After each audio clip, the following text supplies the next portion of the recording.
Diamondvale. Shattered Memories. By Eric Hoover. Chapter 5. Unexpected Battle and Mysteries. Arnov looked to the other side of the battlefield. Standing there was an opponent he was not expecting, Harshitha. Everyone inside the stadium stood confused as no one had any idea as to how to proceed. Arnov told Harshitha that there must have been a mistake, but Harshitha cast an arrow spell that landed inches away from his feet. She wanted the battle to commence. Arnov was hesitant. This was a day he had long waited for, but his opponent was exponentially stronger than anticipated. He was caught in a cloud of confusion until his opponent shouted at him. Harshitha angrily reminded Arnov that many people would want to be in his position. That was when Arnov remembered how rare of an opportunity he had. He drew out his crystal shield and sword, standing by for battle. The announcer let everyone know the battle would continue, and the entire crowd began cheering. When the cheering dissipated, Harshitha revealed her weapon, a crystal orb. Her weapon amplifies all the magic spells that she would cast, and the first spell she used was summoning fire arrows. Quick to react, Arnov used his shield to block the incoming arrows. Arnov attempted to switch to offense, but Harshitha's recovery was far quicker than any opponent he had faced. Every time he thought he had an opening, Harshitha would cast more fire arrows and force him to hold his shield. Harshitha didn't let up as she launched a fireball. Arnov waited to block the attack and then countered by throwing his sword at the sorceress, but Harshitha dodged with ease. Thinking he had an opening, Arnov ran forward, hoping to bash Harshitha with his shield. The mage cast a wind gust beneath her feet. The wind caused Arnov's movement to slow down, allowing Harshitha to dodge the devastating attack from landing. Harshitha regained her stance, while Arnov retrieved his sword to fight another round.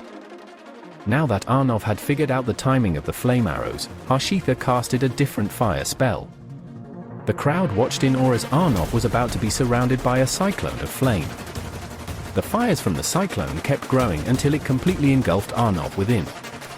The crowd thought the battle was over, but when the smoke cleared, Arnov was still standing, but he looked different. His sword and shield were pulsing with power that could be felt by the entire stadium. William was amazed by the immense power of Arnov, but he had no idea how it was possible. Thankfully, Netanya was able to inform him that Arnov had achieved a unique ability known as Geode Breaker. When pushed to their limit, a fighter can shatter the geode stone they possess and unlock powers lying dormant in their soul. William heard that diamond ranks were the only ones who could use Geode Breaker. That was exactly what Netanya was worried about, as she figured Arnov most likely hadn't fully refined his power yet. Harshitha was now staring at her opponent, who had surprised her. She wasn't expecting him to be able to use such a technique, so she was slightly impressed. As she was speaking, a blade beam nearly struck her, but she avoided it. She looked to Arnov's eyes and saw a blank stare, indicating that he was not in control of his power. Harshitha used her fire spell, but Arnov's shield easily repelled the flames. He then swung his sword wildly, and the gale force created from it was giving Harshitha a difficult time. She saw Arnov suddenly appear with his sword in front of her, and this time she barely escaped the heavy swing as some of her hair was cut off. Seeing Arnov turning the tide of battle, the crowd began cheering for him. But his aura was becoming unstable, putting everyone in danger. Security arrived to help settle the crowd, but they couldn't handle Arnov's immense aura.